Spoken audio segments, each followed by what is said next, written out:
So, as we all know, you met with the South Korean South Korean Foreign Minister. Yeah. What kind of discussion did you guys exchange? It was a great discussion. We were talking about the optimism of the negotiations going on between South Korea and North Korea to bring unification, but more importantly, the denuclearization of the Korean Peninsula. And it was a very positive conversation. Positive conversation that laid the groundwork, or the groundwork is laying for future negotiations. We really didn't get a whole lot into what should be on the agenda. Things were talked about. Was any sanctions going to be released? And from our point, no. People have asked if sanctions will be released, and if we look back to the past 25 years through 3 different U.S. administrations. They started negotiations with North Korea. Sanctions were released.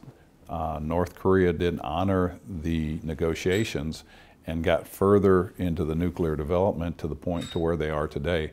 And so knowing that, we're not going to release any sanctions until we come to agreements on both sides that we can all live with. It's mixed.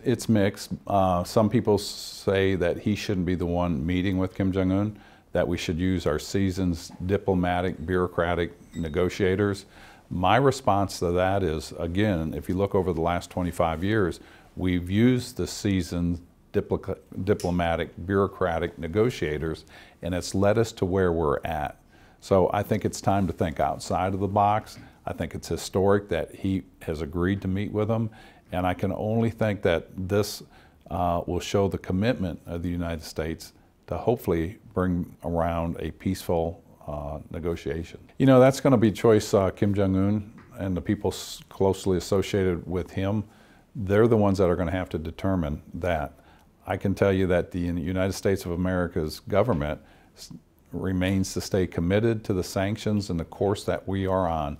And it's not just us.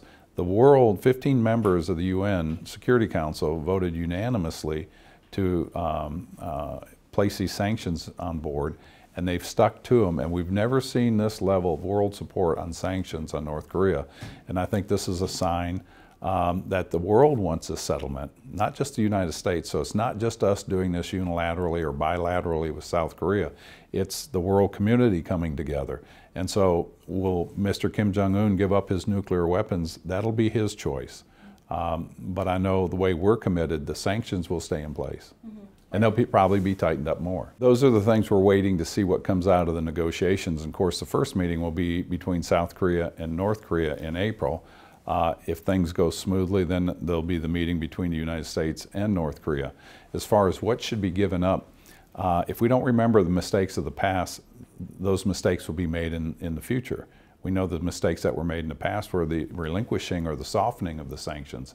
And so I think that would be the wrong move for the world community to lighten up sanctions until certain metrics were met from North Korea, whether it's the stopping of producing of uranium or uranium-enriched materials, the de-escalation of ICBMs or getting rid of those. We'd like to see the commitment to trade, open trade, but we've got a long way to go before we get to that point. I think there's going to be a lot of that. The provocations, I've never seen a country other than Russia just recently showing videos of the United States being blown up with a nuclear weapon. Russia just did something recently. That's a provocation that can't be tolerated in the 21st century. The threats with the ICBMs, and that Kim Jong-un said that they've got a missile that can hit anywhere in America anytime they want to. And of course, Russia has mimicked that. Those aren't good things to say by leaders of countries with weapons that can do mass destruction like that. We haven't even addressed North Korea's chemical weapons.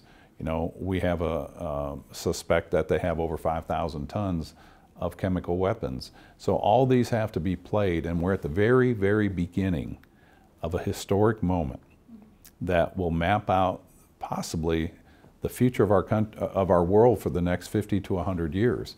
I had a lot of respect for Rex Tillerson. I thought he did a very good job, but he and the president were at odds on some policies. I think Mike Pompeo will serve. He's more in alignment with President Trump on certain issues. You know, if you looked at Rex Tillerson, he said that we should move with negotiations with North Korea, and we know what the president said. I think Mike Pompeo will probably stay in lockstep with the president, but people will know that he stands strong on his commitment of not backing up sanctions, and that moving forward, there'll have to be accountability and verification before anything changes on sanctions or our stance. I know one of the ones that is going to come up are all options on the table in dealing with North Korea.